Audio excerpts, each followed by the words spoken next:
Hello everyone, good morning, good afternoon, good evening. जो भी जब भी वीडियो देखे, आज अपन ऑर्गेनिक केमिस्ट्री का जो टॉपिक स्टार्ट करने जा रहे हैं वो है अपनी एल्किल हैलाइड की केमिकल रिएक्शन। अपन ने लास्ट इनको बनाने की विधियां पढ़ ली थी। अपन ने ये देख लिया था कि इनका नामकरण संस्कार कैसे करते हैं, इनमें कौन सी समावयवता मिलती है, इनका क्लासिफिकेशन अपन किस किस बेस पर करते हैं, ये सब कुछ अपन ने पिछले वीडियोस में डिस्कस कर लिया है। आज अपन डिस्कस करने जा रहे हैं इनकी केमिकल रिएक्शंस को। सबसे पहले ध्यान देने वाली बात ये है कि जब अपन ने रिएक्शन मैकेनिज्म को डिस्कस किया था तो अपन ने बात की थी कि एल्किल हैलाइड जो केमिकल रिएक्शंस देते हैं वो न्यूक्लियोफिलिक केमिकल रिएक्शन देते हैं, वो भी सब्स्टिट्यूशन वाली। यानी यहाँ अपन जो बात करेंगे वो बात करेंगे nucleophilic substitution reaction of alkyl halide. Nucleophilic नाभिक स्नेही प्रतिस्थापन अभिक्रियाएं यहाँ पर अपन पढ़ने वाले हैं एल्किल हैलाइड के केस में।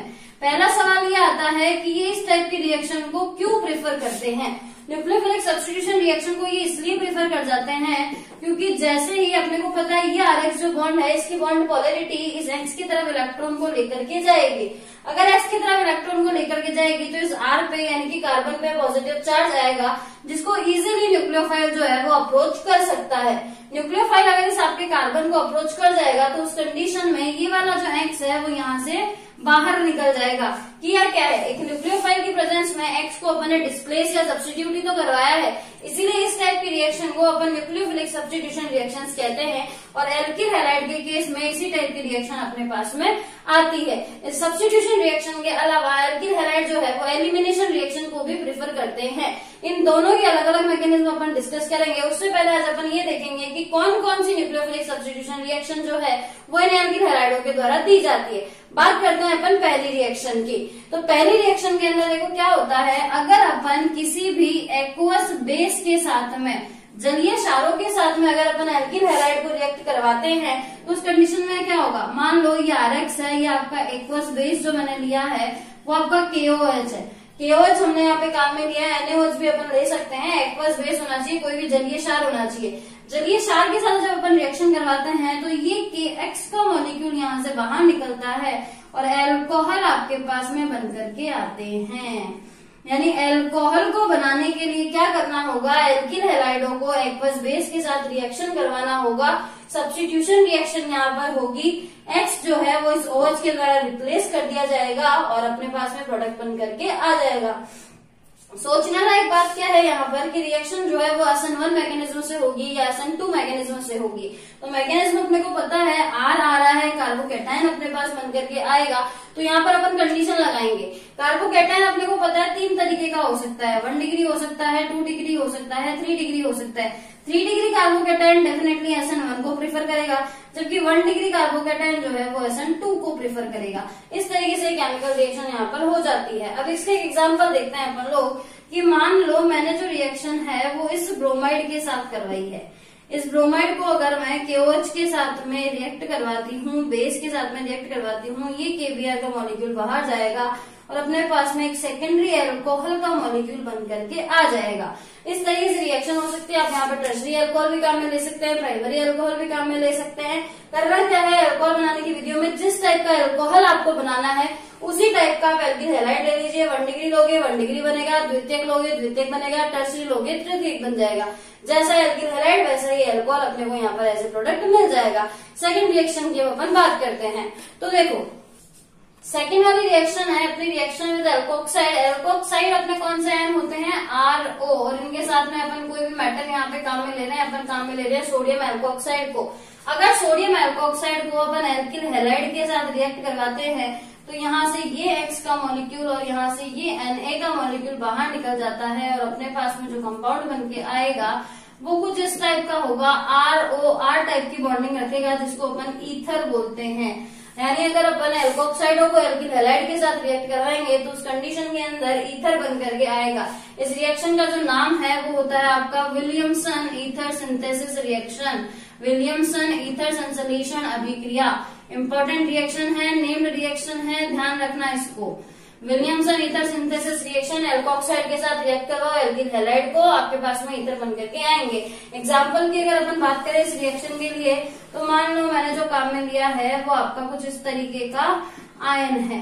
ये हमने एल्किल हैलाइड यहाँ पर काम में लिया है, इसको अपन रिएक्ट करवा रहे हैं CH3ONA सोडियम मेथिल एल्कोक्साइड के साथ में अपन यहाँ पर इसको रिएक्ट करवा रहे हैं। होना क्या है, यहाँ से ये Br का मॉलिक्यूल, यहाँ से ये Na का मॉलिक्यूल बाहर निकल जाएगा।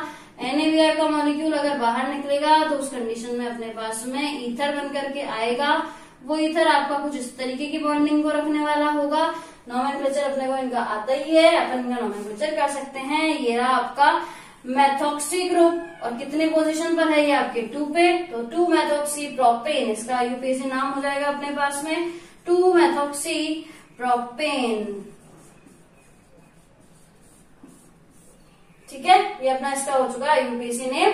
अब चलते हैं अगली थर्ड रिएक्शन के पास। थर्ड जो रिएक्शन अपने पास आएगी वो आएगी रिएक्शन विद सोडियम। यानी अगर अपन किसी भी एल्किल हैलाइड को सोडियम के साथ रिएक्ट कराएंगे तो अपना क्या बन के आएगा वो देखते हैं। मान लो एल्किल हैलाइड मैंने RX काम में लिया और यहाँ पर अपन ने सोडियम मेटल काम में ली है। इस रिएक्शन को अपन वुड्स रिएक्शन के नाम से जानते हैं। देखो करना क्या है, 2 मॉलिक्यूल अपन इस एल्किल हैलाइड के काम में लेते हैं और 2 ही अपन यहाँ पर सोडियम मेटल काम में लेते हैं। यहाँ से ये 2NaX का मॉलिक्यूल आपका बाहर चला जाता है और देखो साथ में क्या बन के आएगा, R ये रहा, R वहां पर भी है आपका और बाहर निकल चुका है 2NaX का मॉलिक्यूल। रिएक्शन जो है वो ड्राई ईथर की प्रेजेंस में होती है। ड्राई ईथर की प्रेजेंस में सोडियम मेटल को अगर एल्किल हैलाइड के साथ रिएक्ट करवाया जाता है तो हायर एल्केन्स बन करके आते हैं, उच्चतर एल्केन बन करके आते हैं। रिएक्शन को वुड्स अभिक्रिया के नाम से जाना जाता है। वुड्स रिएक्शन के नाम से इस रिएक्शन को जाना जाता है। खुद से सोच के देखो, आपके पास में हायर एल्केन बन के आ रहे हैं, इसका मतलब आप नंबर ऑफ कार्बन इंक्रीज कर रहे हो। तो नंबर ऑफ कार्बन किसी भी रिएक्शन के अंदर बढ़ाने के लिए ये अपने पास में एक अच्छा मेथड होता है। जैसे कि मान लो मैंने ट्राई किया है कि मैंने मेथिल या एथिल ब्रोमाइड को अपन रिएक्ट करवा रहे हैं। ब्रोमीन मैंने यहाँ पर लिया है, इसको मैंने सोडियम मेटल के साथ रिएक्ट करवाया है। इसी के 2 मॉलिक्यूल एक बार काम में ले लेते हैं अपन। यहाँ से 2NaBr का मॉलिक्यूल बाहर निकल जाएगा और इसका जो मॉलिक्यूल है वो डाइमराइज हो जाएगा। डाइमराइज मतलब जब रिएक्टेंट था उसके अंदर 2 कार्बन थे, जो प्रोडक्ट है उसमें 4 कार्बन है। इस तरीके की कंडीशन अपने पास में आ रही है, तो नंबर ऑफ कार्बन इंक्रीज करने के लिए वुड्स अभिक्रिया एक अच्छी अभिक्रिया है। दूसरा आप ये भी तो सोचो कि अगर मैंने ये एल्किल हैलाइड दोनों अलग अलग टाइप के काम में ले लिए, मान लो यहाँ पर मैंने R' कर दिया तो यहाँ पर भी R और R' बन के आएगा।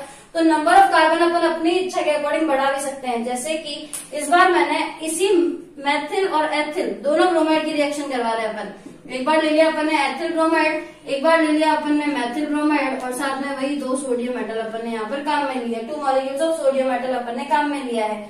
ये वाला Br, ये वाला Br और ये 2 NaBr का मॉलिक्यूल तो अपने को साफ साफ नजर आ रहा निकलता हुआ। यहाँ से अगर NaBr का मॉलिक्यूल बाहर निकलेगा तो बचेगा क्या, ये कार्बन इस कार्बन के साथ कनेक्ट हो जाएगा। तो इस बार 3 कार्बन की चेन अपने पास बन करके आएगी।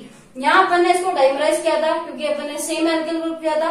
अगर अपन सेम एल्किल ग्रुप लेंगे तो उस कंडीशन में अपने को जस्ट डबल प्रोडक्ट के अंदर कार्बन नजर आएंगे। अगर अपन अलग अलग एल्किल ग्रुप लेते हैं तो दोनों को टोटल कर लो, उतने ही कार्बन आपको आपके प्रोडक्ट में नजर आएंगे। तो विलियमसन ईथर सिंथेसिस रिएक्शन के अंदर ये जो अपनी वुड्स रिएक्शन है इसके अंदर अपन क्या करते हैं, हायर एल्केन को बनाने का काम करते हैं। अगली रिएक्शन में अपने को क्या करवाना है, इस एल्किल हैलाइड का अपन रिडक्शन यानी कि अपचयन करवाएंगे। अपचयन जो है वो अपन LiAlH4 लिथियम एल्यूमिनियम हाइड्राइड के साथ भी करवा सकते हैं। दूसरा अपन इसका कैटालाइटिक हाइड्रोजनेशन यानी उत्प्रेरक हाइड्रोजनीकरण अभिक्रिया के द्वारा भी करवा सकते हैं, जिसके अंदर अपन पैलेडियम, प्लेटिनम और निकल को उत्प्रेरक या कैटलिस्ट के रूप में काम में ले सकते हैं। क्या होगा देखो, यहाँ पर कैटलिस्ट जो है वो इस तरीके से H और H प्रोवाइड करेगा। ये जो पहला वाला H है वो तो अपना इस Br के साथ रिएक्ट करके ये HBr का मॉलिक्यूल बाहर निकल जाएगा और अगर ये H इसको मिल गया तो यहाँ पर CH3 में कन्वर्ट हो जाएगा और आपके पास एथेन मॉलिक्यूल बन करके आ जाएगा। हुआ क्या, एल्किल हैलाइडों का रिडक्शन करवाया मतलब उनको हाइड्रोजन अपन ने यहाँ पर दिया है और हाइड्रोजन को देने से क्या हो जाएगा, ये Br का मॉलिक्यूल बाहर निकलेगा, हाइड्रोजन यहाँ पर आकर के जुड़ेगा और उससे अपना एथेन का मॉलिक्यूल बन करके आ जाएगा। साइमल्टेनियसली बाई प्रोडक्ट जो होगा वो अपना HBr का मॉलिक्यूल यहाँ पर रहेगा। अगली रिएक्शन देखो, रिएक्शन विद सोडियम एल्कानाइड। सोडियम एल्कानाइड कैसे बनाएंगे अपन, कोई भी अपन इस टाइप की एल्काइन लेंगे। इस एल्काइन का ये वाला जो हाइड्रोजन है वो अपन जानते हैं एसिडिक हाइड्रोजन होता है, इजीली प्रतिस्थापित करवा सकते हैं किसी भी बेस के साथ इसको रिएक्ट करवा करके। जैसे मान लो अपन इसको रिएक्ट करवा रहे हैं सोडामाइड NaNH2 के साथ में लिक्विड अमोनिया की अपन यहाँ पर प्रेजेंस रखते हैं।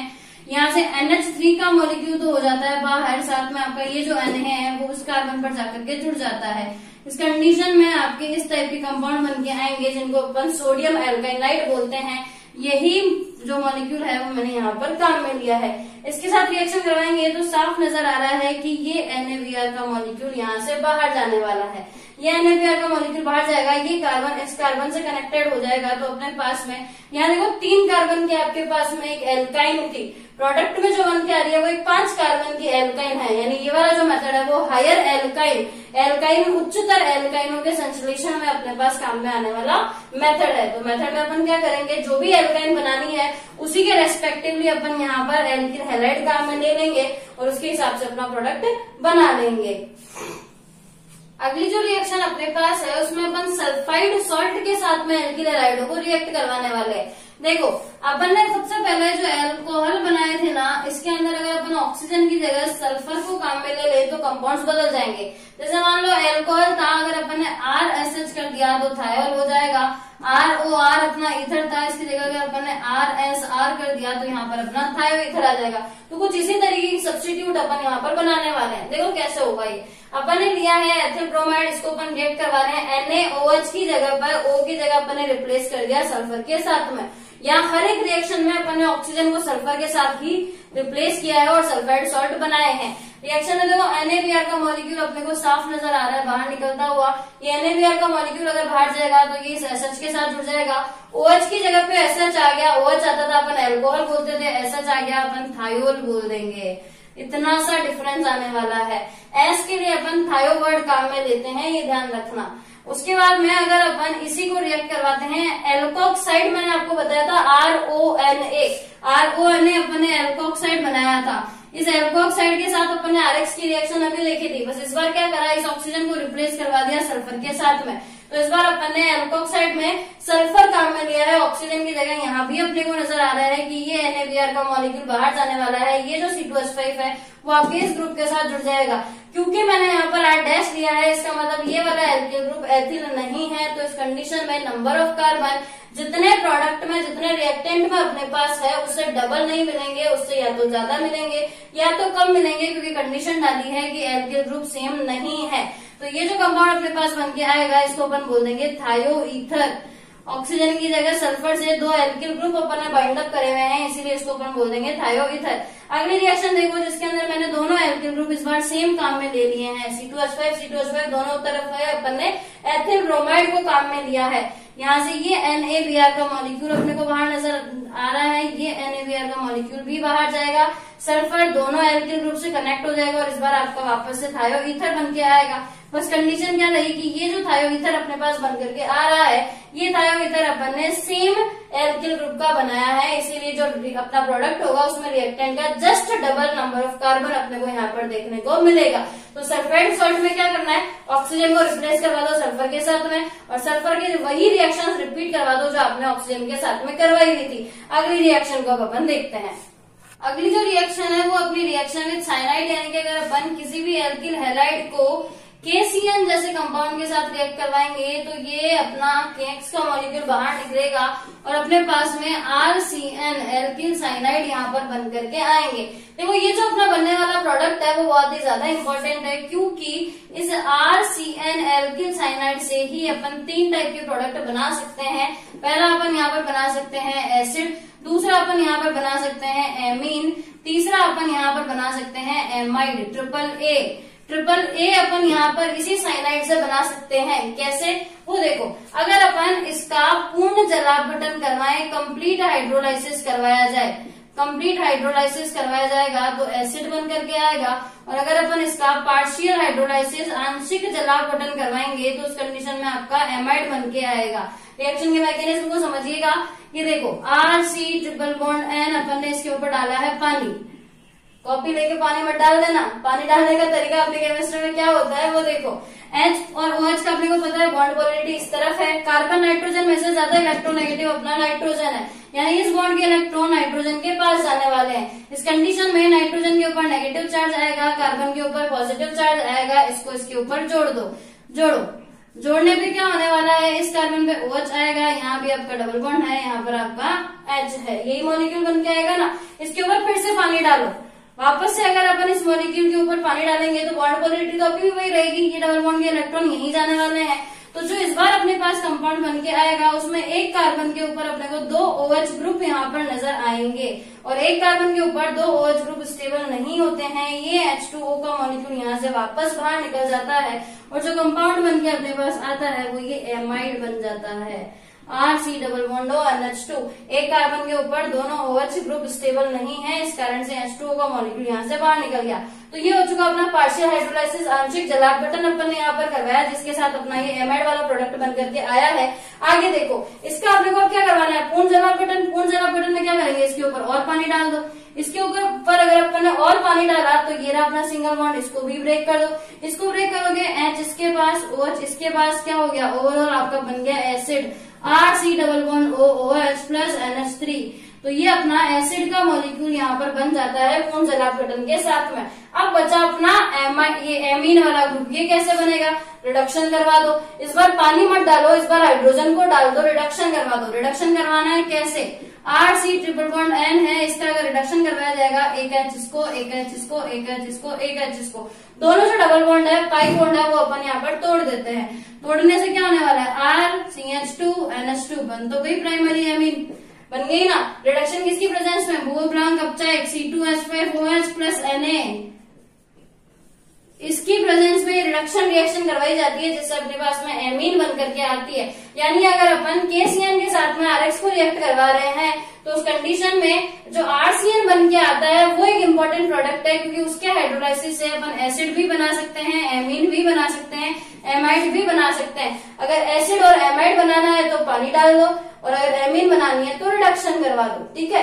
अब देखो, अगर KCN की जगह पर अगर अपन ने AgCN काम में ले लिया, सिल्वर का सॉल्ट काम में ले लिया, तो रिएक्शन कुछ बदल जाती है। वो कैसे, वो देखो अब आप लोग की वो रिएक्शन जो है वो किस तरीके से बदल जाती है। देखो, मैंने बोला था AgCN ले लेंगे तो क्या हो जाएगा, रिएक्शन बदल जाएगी। AgCN को अगर काम में लिया तो इस बार साइनाइड नहीं, इस बार आइसोसाइनाइड कंपाउंड अपने पास बन करके आया है। ऐसा क्यों हुआ, क्योंकि Ag और CN के पास में देखो, जब अपन KCN की बात करते हैं तो ये जो पोटेशियम है वो कार्बन के साथ में बॉन्डिंग को रखता है, इसीलिए यहाँ से बॉन्ड टूटता है और ये CN ही जाकर के अटैक करता है। जबकि AgCN में अपन बात करें तो Ag आपका मेटल है, और CN को देखो, CN एक लिगेंड है जिसमें नाइट्रोजन के पास में लोन पेयर है, तो यहाँ पे metal ligand bonding, coordination bonding, जिसको अपनी मॉडर्न केमिस्ट्री कोवेलेंट बॉन्डिंग बोलती है, वो कोवेलेंट बॉन्डिंग बनने के कारण इस बार नाइट्रोजन Ag की जो बॉन्डिंग है वो नाइट्रोजन के साथ है, और ये AgN वाला बॉन्ड ब्रेक होने के कारण R के साथ में यही N जाकर के जुड़ता है। तो CN का उल्टा आइसोसाइनाइड ही तो होता है ना, इसीलिए इस कंडीशन के अंदर अपना आइसोसाइनाइड बन करके आता है। अब देखो, वो जो काम अपन ने वहां साइनाइड के साथ किया था कि पानी को डाल रहे हैं, क्या हो रहा है, रिडक्शन करवा रहे हैं, क्या हो रहा है, वही काम अपन यहाँ पर भी करेंगे। अगर इस आइसोसाइनाइड का अगर अपन रिडक्शन करवाते हैं, आइसोसाइनाइड मतलब इस बार उल्टा हो जाएगा, अपना ये वाला कंपाउंड है आइसोसाइनाइड, इसके ऊपर अगर अपन पानी डालेंगे, इसके अपन रिडक्शन करवा रहे हैं, तो रिडक्शन करवाने से इस बार भी बनेगी तो एमीन ही, पर फर्क क्या होगा, वहां अपन ने बनाई थी वो प्राइमरी एमीन थी, और जो यहाँ अपन बनाएंगे वो सेकेंडरी एमीन बन करके आएगी। सेकेंडरी एमीन का मतलब ये NH और ये यहाँ पर आ गया आपका CH3। सारे बॉन्ड अपन ने यहाँ पे सेचुरेट कर दिए, क्योंकि नाइट्रोजन बीच में आया है, नाइट्रोजन के साथ में एक हाइड्रोजन आपका कनेक्टेड है, इसीलिए इस बार जो एमीन बन करके आएगी वो आपकी सेकेंडरी एमीन है। इसी तरीके से अगर आप इसका हाइड्रोलाइसिस करवाते हो, RNC का आप हाइड्रोलाइसिस करवाते हो, तो इसके हाइड्रोलाइसिस से आपको प्राइमरी एमीन मिलेगी, क्योंकि अपन ये वाला बॉन्ड तो पूरा अलग ही कर देंगे ना, ये कार्बन वाला कंप्लीट हाइड्रोलाइसिस करवाएंगे, तो एक कार्बन का जो एसिड अपने पास बन के आएगा वो फॉर्मिक एसिड होगा। यानी इस कंडीशन में प्राइमरी एमीन और उसके साथ में आपका फॉर्मिक एसिड का मॉलिक्यूल यहाँ से बाहर निकलता है। तो क्या हुआ, अगर अपन ने Ag काम में लिया तो Ag के कारण उसमें कोवेलेंट बॉन्डिंग देखने को मिलेगी, और कोवेलेंट बॉन्डिंग के कारण साइनाइड की जगह पर आइसोसाइनाइड एज ए प्रोडक्ट बनेगा, और वो जो आइसोसाइनाइड है उसका रिडक्शन और उसका हाइड्रोलाइसिस एक अलग तरीके से होगा, जिससे अपने को अलग प्रोडक्ट यहाँ पर देखने को मिलेंगे। सवाल यहाँ से आपके आता है कि KCN और AgCN के अंदर बॉन्डिंग ऐसी कौन सी होती है जिसकी वजह से आपका प्रोडक्ट बदल जाता है। तो ध्यान रखिएगा KCN आयोनिक बॉन्डिंग आयनिक बंध है, जबकि AgCN में कोवेलेंट यानी कि सहसंयोजक बंध यहाँ पर बन करके आता है। सेम यही कॉन्सेप्ट अपन अप्लाई करता है नाइट्रो कंपाउंड के अंदर भी, वो देखो कैसे। अभी जो मैंने बोला था कि अगर अपन नाइट्राइटो के साथ में ये अभिक्रिया करवाएंगे तो वही कॉन्सेप्ट लगेगा CN वाला ही। देखो NO2 जो है ये भी तो एक एम्बिडेंटेड लिगेंड है ना, साइनाइड के जैसा ही। साइनाइड के अंदर भी अपना कार्बन भी, क्योंकि इसके ऊपर नेगेटिव चार्ज है, ये भी बॉन्ड बना सकता था, और नाइट्रोजन के पास लॉन पेयर है तो ये भी बॉन्ड बना सकता था। एट ए टाइम कोई एक ही बनाता है, इसीलिए इस तरीके के न्यूक्लियोफाइल को हम एम्बिडेंटेड उभय तंतुक जो न्यूक्लियोफाइल है वो कहते हैं। सेम कॉन्सेप्ट नाइट्रोजन में है। इस NO2 के पास में देखो ये ऑक्सीजन भी है और नाइट्रोजन भी है, तो दोनों तरफ से ये भी अपना कोऑर्डिनेशन बॉन्ड जो है वो बना सकता है। इसकी अगर स्ट्रक्चर को देखें अपन तो N डबल बॉन्ड O और ये वाला O कुछ इस तरीके से रहता है, और एक इसके ऊपर नेगेटिव चार्ज रहता है, तो ये नेगेटिव चार्ज के थ्रू नाइट्रोजन बॉन्ड बना सकता है और ये ऑक्सीजन अपने लॉन पेयर के थ्रू भी बॉन्ड बना सकता है। इन दोनों की वजह से बनने वाला प्रोडक्ट अपना अलग अलग होगा। देखो अगर अपन रिएक्शन करवाते हैं NaNO2 के साथ, फिर से वही कॉन्सेप्ट आयोनिक बॉन्ड है। NaNO2 अगर अपन ने लिया है तो यहाँ पर आयोनिक बॉन्ड है, आयनिक बंध है। NaBr का मॉलिक्यूल बाहर निकलता हुआ नजर आ रहा है, C2H5 के साथ में NO2 जुड़ जाएगा। कंपाउंड जो बन के आएगा वो नाइट्रोएथेन है। नाइट्रोएथेन टाइप के कंपाउंड अपने यहाँ पर बन करके आते हैं, जिनके अंदर नाइट्रोजन की बॉन्डिंग कुछ इस तरीके से अपने को नजर आती है। यहाँ पर आपका C2H5 जुड़ा हुआ है, एथेन का मॉलिक्यूल।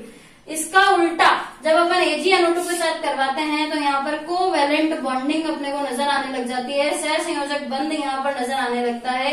AgCl का मॉलिक्यूल तो बाहर निकल जाएगा, लेकिन यहाँ जो बॉन्डिंग है वो AgONO टाइप की बॉन्डिंग है, इसलिए यही ONO बॉन्ड जो है वो यहाँ कार्बन के साथ जुड़ेगा, और इस कंडीशन में जो कंपाउंड होगा वो नाइट्राइट बन करके आएगा। एथिल नाइट्राइट जैसे कंपाउंड अपने को यहाँ पर देखने को मिलेंगे, और इसका कारण भी वही KCN वाला अप्लाई करेंगे कि आपका उभय तंतुक एम्बिडेंटेड न्यूक्लियोफाइल है, दो इसके पास में डोनर एटम है, इन दोनों से ये बॉन्डिंग कर सकता है।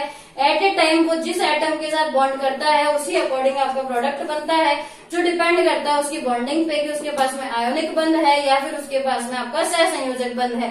यहाँ पर ये नाइट्राइटो वाले कंपाउंड का कॉन्सेप्ट भी अपना हो जाता है खत्म। अगली जो रिएक्शन यहाँ अपने पास आती है उसमें अपन कार्बोक्सिलिक एसिड के सिल्वर सॉल्ट की रिएक्शन करवाते हैं एल्किल हैलाइडों के साथ में। यहाँ भी अपने को नजर आ रहा है कि ये AgBr का मॉलिक्यूल यहाँ से बाहर निकलने वाला है, और ये जो C2H5 है वो इस ऑक्सीजन के साथ बॉन्ड अप होने वाला है। फंक्शनल ग्रुप को ध्यान से देखिए, RC double bond OR ester अपने पास यहाँ पर बन करके आते हैं, और अगर अपन इस कंपाउंड के कॉमन नेम की बात करें तो यह है आपका एथिल एसीटेट। और अगर आप इसका IUPAC नाम लिखना चाहते हैं तब भी कोई दिक्कत नहीं है, ये आपका एथिल है, ये आपका एथेनोएट हो जाएगा। एल्किल एल्केनोएट अपना एस्टर का IUPAC नोमेनक्लेचर सिस्टम में लिखते हैं। पर दूसरा अपन अगर सल्फाइड के साथ में रिएक्शन करवाते हैं तो नेम्ड रिएक्शन है, याद रखिएगा स्ट्रेकर रिएक्शन इसको बोला जाता है। स्ट्रेकर सिंथेसिस इस रिएक्शन को अपन बोलते हैं। क्या करना है, आपको लेना है एथिल ब्रोमाइड को, एल्किल आपका कोई सा भी आप एल्किल कंपाउंड ले सकते हो, उसको आप सोडियम सल्फाइड के साथ रिएक्शन करवाओगे तो यहाँ से ये Br का मॉलिक्यूल, यहाँ से एक Na का मॉलिक्यूल, NaBr का मॉलिक्यूल अपने को बाहर निकलता हुआ नजर आएगा, और जो अपना बच गया SO3Na कंपाउंड जो अपना बच गया वो जाकर के इस एल्किल ग्रुप के साथ जुड़ जाएगा। और इस कंडीशन में आपके मेटल, क्योंकि सोडियम दिया है तो मैं सोडियम की बात करती हूँ, सोडियम एल्किल सल्फोनेट जैसे कंपाउंड यहाँ पर बन करके आते हैं। ये C2H5 इसके साथ ये SO3Na जुड़ गया तो कंपाउंड का नाम हो गया आपका सोडियम एथिल सल्फोनेट, जो अपन ने बोला था सोडियम एल्किल सल्फोनेट भी अपन इन कंपाउंड्स को बोल सकते हैं। अगली हैलोजन एक्सचेंज रिएक्शन जो अपन ने कल के ही वीडियो लेक्चर के अंदर डिस्कस की थी, हैलोजन एक्सचेंज रिएक्शन, फिंकेलस्टाइन और स्वाट रिएक्शन, ये दोनों ही रिएक्शन यहाँ पर अपन वापस से पढ़ने वाले हैं। ये देखो पहली रिएक्शन जिसके अंदर अपन एसीटोन की प्रेजेंस के अंदर Na को रिएक्ट करवाते हैं, या तो क्लोराइड के साथ करवा लो या ब्रोमाइड के साथ करवा लो।